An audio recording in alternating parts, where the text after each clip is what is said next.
রবীন্দ্র বিশ্ববিদ্যালয়ের স্থায়ী ক্যাম্পাস দ্রুত বাস্তবায়নের দাবিতে একত্রিত হয়েছেন বিভিন্ন শিক্ষা প্রতিষ্ঠানের সাধারণ শিক্ষার্থী, শিক্ষক ও সচেতন নাগরিকেরা। রোববার সকাল 10টা থেকে শাহজাদপুরের বিসিক বাস স্ট্যান্ড এলাকায় ঢাকা পাবনা মহাসড়ক অবরোধ করে তারা অবস্থান, ধর্মঘট ও বিক্ষোভ কর্মসূচি শুরু করেন। এতে আরও সংহতি জানিয়েছেন বিভিন্ন রাজনৈতিক দলের নেতারা। এটা গোটা বাংলাদেশের মানুষের প্রাণের দাবি। আমরা চাই যেন কোনো আন্দোলন না করতে হয়। আজকের এই অবস্থান কর্মসূচি যেন শেষ কর্মসূচি হয়। প্রিয় ভাইরা, সম্প্রতি বিশ্ববিদ্যালয়ের স্থায়ী ক্যাম্পাস দ্রুত বাস্তবায়নের দাবিতে সংহতি জানিয়ে কর্মসূচিতে যোগ দিয়েছেন বাইতুল হিকমা মডেল মাদ্রাসা, residential model school, Siraj model school, Ibrahim pilot বালিকা উচ্চ বিদ্যালয়, Fakhrul memorial kindergarten, unique model school সহ বিভিন্ন প্রতিষ্ঠানের শিক্ষক ও শিক্ষার্থীরা।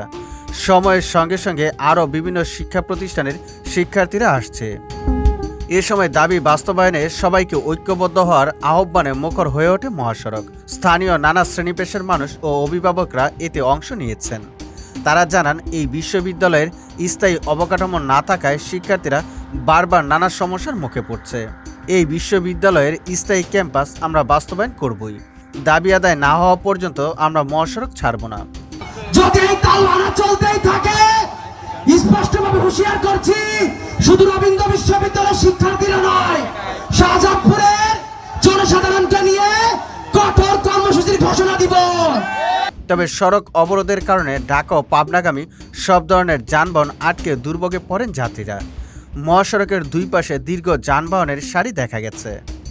মাসুম হোসেন অন্তুর পাঠানো তথ্যচিত্রে ডেস্ক রিপোর্ট। সুজিত মণ্ডল, সবার কথা।